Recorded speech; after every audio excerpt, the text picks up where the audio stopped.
go-to-meeting type presentation with a mentor.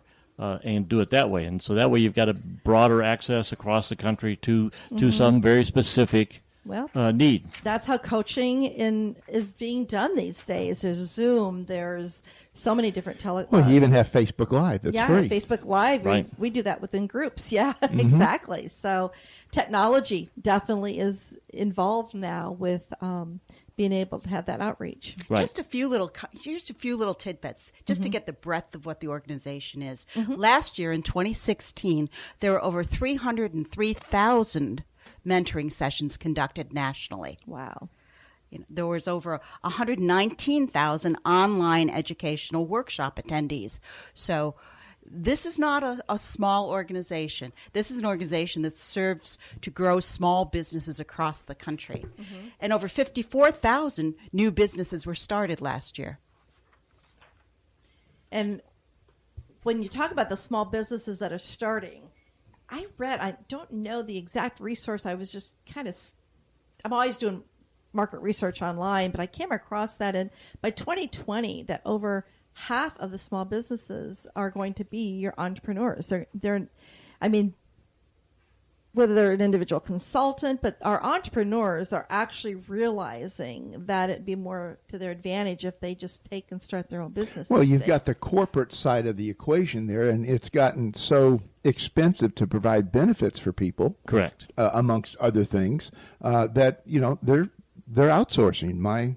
My son out in Austin, Texas, worked for a financial institution that was basically outsourced for I don't know how many years he worked for. Headquartered out of England. 6, 7. Right. Yeah, they were out of London. Yes. Well, with you read every day of something about automation. Automation has taken over a lot of industry, and it's not just the robotics on the shop floor, but it's now is the business analyst, financial analyst. A lot of that activity has been replaced with some automation, and they've reduced the levels of work there. But you've always got. I read something just this morning that for every automation job that gets replaced, there is one other type of job that gets created, and maybe even two. So looking forward as to what happens with these displaced workers, again, entrepreneurship is where that's going to be. I like to think that basic economics still revolves around three things. You have to eat, you have to shelter yourself, and you have to be clothed. And so those three basic needs, human needs, are still going to drive economies. So just because you've replaced a factory worker to run a machine, if you look at all of those machines and all of those moving parts, something's going to break. They're going to break at some point in time. You're absolutely right, and they got to be fixed. So it's a shift, not as much as it is downsizing. Correct. Because we both used to be corporate employees. As did we.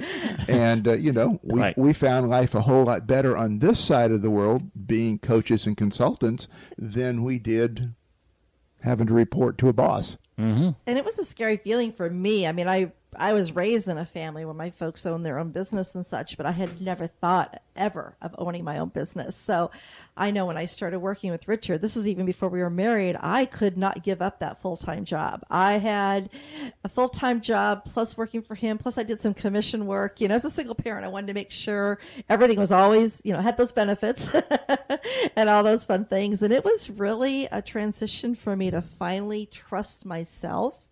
And what it finally took was we actually took ourselves and invested in some knowledge out in San Diego. This is how after we'd actually sold our IT company and had closed down our web agency, because we were very involved in the builder industry back in those days, and kind of reinventing ourselves and what we wanted to do. So we invested and went out to San Diego. And at that time, it just hit me, either create a business or pretend that you're creating a business. In other words, is it a hobby or are you going to actually go for it? So I took the plunge. I jumped off that cliff, and it was just I keep getting scraped, but and that's what the SCORE mentors are here to do, to be there for those particular decision points and to act in a non-judgmental fashion as a support system. And that's one of the things that's I think differentiates SCORE from a lot of other mentoring and mentoring institutions is that we have a predefined methodology called SLATE. And I think, George, you can probably describe Yes. SLATE a little bit more, that all of our mentors are trained in so that there is a uniform approach to the mentoring session. Yes, SLATE stands for, it's an acronym, stop and suspend judgment, listen, analyze, teach with tools, and then set expectations and encouragement. So that's the basic premise that our mentors come in on is, you know, people come in and, you know, they've heard all the naysayers and everybody's been downtrodden them, you know, oh, you're crazy to try this and so forth and so on. Well, when they come in and they talk with one of our mentors, first thing I don't say anything when I have a client come in. I just listen. So what's your idea? And then if they usually have a hard time getting started saying something, but then you facilitate the discussion, you ask a couple questions, and then give them a chance. And then once they get going, then all of a sudden that enthusiasm comes back in as to why they wanted to venture off and do this. And then they just go on and on and on. And so then you listen very intently. I listen very intently and listen to what it is that they're trying to do, and then listen to what they're not saying. Listen for all the things where they haven't thought about, and most people don't think about all the costs involved. So the first thing I normally do is okay, listen to what they're good, and I says, okay, now what is this going to cost you to get it forward? But I won't elaborate on that. But then that's where the analysis comes in. And then just start analyzing their approach to what they're trying to do, and then just brainstorm with them. And then teach. I provide some, if you look at our website, there's a tremendous amount, not just webinars, but there are also a lot of templates and spreadsheets that you can download. And again, there's no hooks in the downloads. It's spreadsheets or Word documents, pre-formatted business plans, cash projections, forecasting. What else is there? Just a whole lot of tools out there that you can just download and start with. And so we teach with those tools, and then set the expectation that there really aren't shortcuts to doing business, as you all know. When you go into business, there's a set number of things that you have to do, and you have to do those things religiously, and there's the parts that aren't fun. That is There's so the true. aspects that aren't fun. But that's what our mentors do. We interject, we do that, put that out there, and then get caught up in their enthusiasm. I'm getting a little enthusiastic now just thinking about the clients that I've done. Because, I can tell you're because passionate about it, and I see it in our meetings. Yeah. The enthusiasm is contagious. And that's what provides a rewarding experience not only for our clients, but also for our volunteers.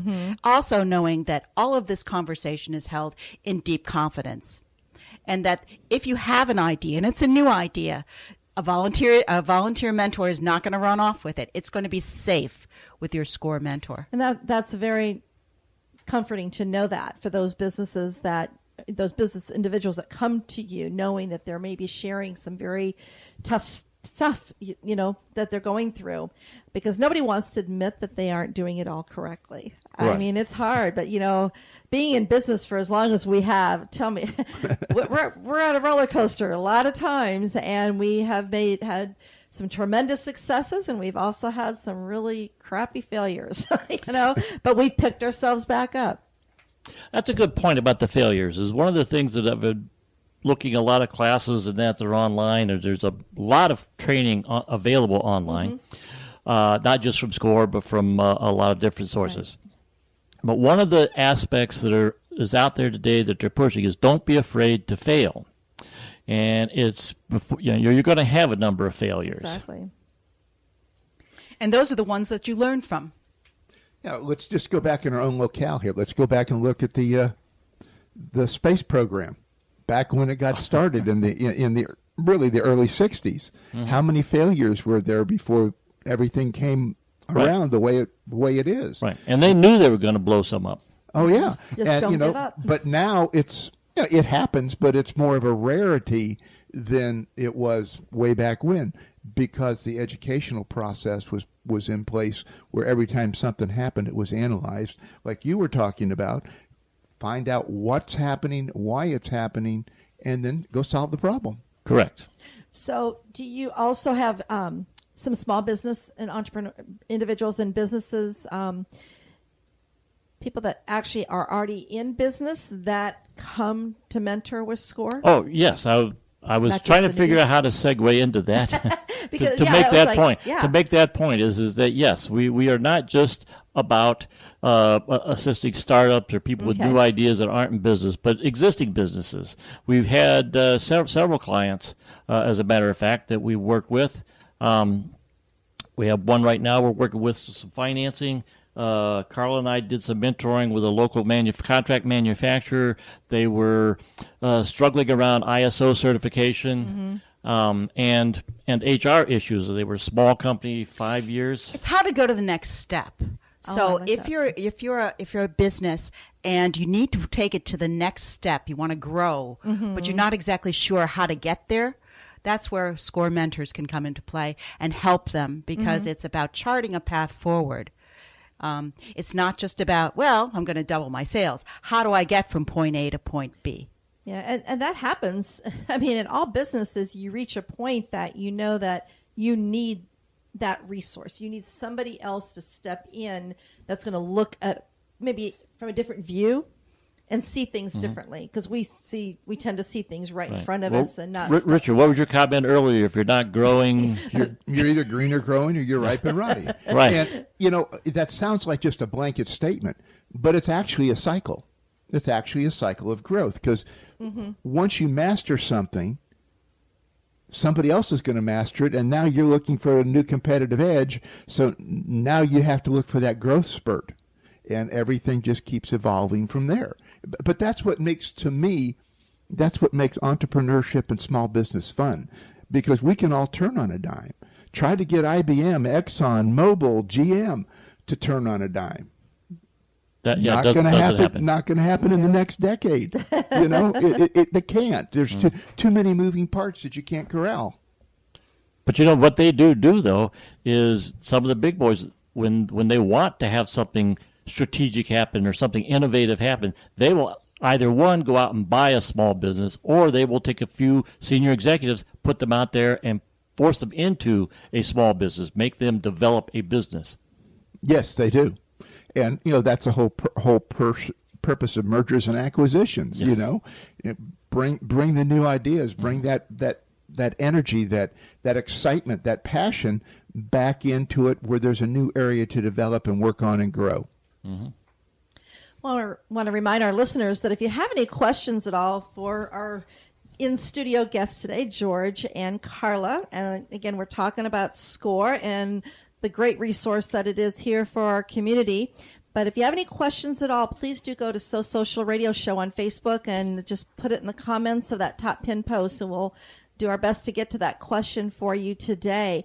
But I know that have had some people want to know about what the big event is happening. And I know that, so let's talk about our upcoming BizFest and share with our audience exactly how they can get involved there. Absolutely. Well, one of the exciting things that's coming up is the first week in May is National Small Business Week. And there are currently about 27 million small businesses in the United States. 15,000 of them are located here in Brevard County. So small businesses make up about 99% of all of Florida's employees. I didn't know that. No, I didn't know It's that. an amazing That is, fact. Yes, it is. But anyway, small businesses are celebrated during National Small Business Week. And in honor of that, SCORE, our Space Coast chapter SCORE, is going to host our third annual BizFest event. And it's going to be celebrating small businesses. The event's going to be held at the Space Coast Convention Center on Tuesday, May 2nd, from 10:30 a.m. to 5:15 p.m. And the Space Coast Convention Center, that's the Holiday Inn. It's located just off of I-95 and 520.